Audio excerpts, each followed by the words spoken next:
খুব কাকডাকা ভোরে শীতের কুয়াশা ভেদ করে যে মৎস্য শিকারীরা নেমেছিলেন এই রুল বিলে, এখন তা অনেকটা শেষের পথে।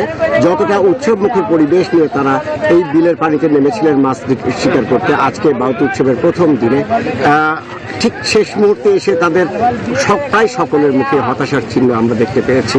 তারা বলছেন যে বিলে একেবারেই মাছ তারা পাননি, খুব অল্প সংখ্যক মানুষ কিছু শোল, কিছু নওলা বা এই জাতীয় কিছু ছোট ছোট মাছ, পুঁটি এবং চাপলা পেয়েছে। তো আমি একটু দেখাচ্ছি, বিলে এখন খুব অল্প সংখ্যক, কিছু সময় আগে এখানে প্রায় শত শত মানুষ নেমেছিলেন। এখন স্থানীয় কিছু মানুষ শেষ আশা নিয়ে তারা তাদের জালগুলো ফেলছেন বিলের পানিতে।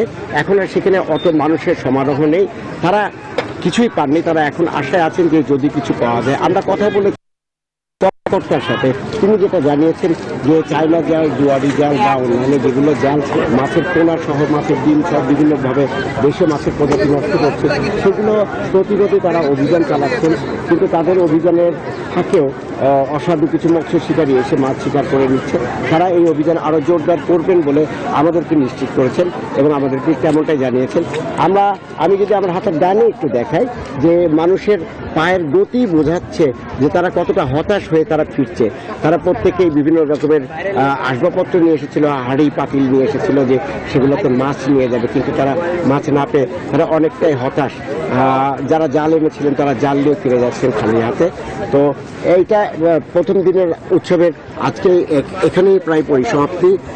আশা করা যায় যে পরবর্তী মঙ্গলবার এবং তারপরে শনিবার এবং এই মাস জুড়ে যে উৎসব চলবে সেখানে আরও মৎস্য শিকারীরা আসবেন এবং তারা মাছ ধরবেন। তবে তাদের উৎসব যেন হতাশায় পরিণত না হয় এমনটাই আশা করছেন তারা। পাবনার রুহুল বিল থেকে বাউত উৎসবের এটাই ছিল আমার কাছে সর্বশেষ সংবাদ। ফিরে যাচ্ছি স্টুডিওতে। কলি, অনেক ধন্যবাদ আপনাকে রানা।